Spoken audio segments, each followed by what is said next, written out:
Саламатсыздарбы, урматтуу телекөрүүчүлөр жана радио угармандар. Сиздердин назарыңыздарга Кыргыз Республикасынын каржы министри Жээнбаева Бактыгүл Жаныбековнун брифинги. Бактыгүл Жаныбековна министрлик тарабынан эл аралык донорлор менен ошо экономиканы колдоо иретинде кандай жумуштарды аткарып жаткан боюнча кыска маалымат берет. Уважаемые телерадиослушатели, к вашему вниманию представителям брифинга представляем брифинг министра финансов Кыргызской Республики Жээнбаевой Бактыгүл Жаныбековны о проводимой работе министерства с международными донорами, направленной на поддержку экономики страны. Вы нас смотрите и видите, слышите на телеканалах ЛТР, КТРК, Алатау 24, Пирамида, Ош ТВ, Энтмах ТВ, Биринчи радио, Кыргыз радиосу, Минкыял ФМ, ЛФМ, также YouTube-канал телекомпании ЛТР, также в социальных страницах Кыргыз өкмөтү, социальное правительство и Биринчи радио. Бактыгүл Жаныбековна, вам слово.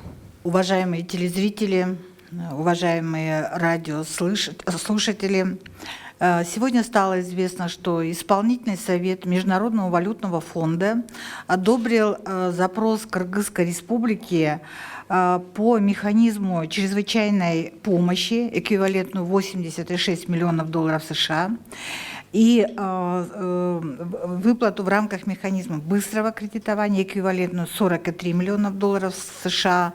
Вместе эта сумма составляет приблизительно 129 миллионов долларов США для удовлетворения неотложных потребностей платежного баланса. Это первый чрезвычайный кредит МВФ в рамках помощи, оказываемой с начала вспышки пандемии COVID-19. Мы получили кредит самыми первыми, и мы хотели бы поблагодарить за эту помощь команду МВФ, которая очень быстро среагировала на запрос кыргызской стороны.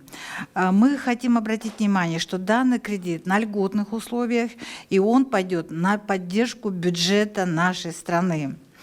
Мы все хорошо понимаем, что вспышка пандемии ослабила наши макро- и микроэкономические перспективы нашей страны, показала разрыв в платежном балансе.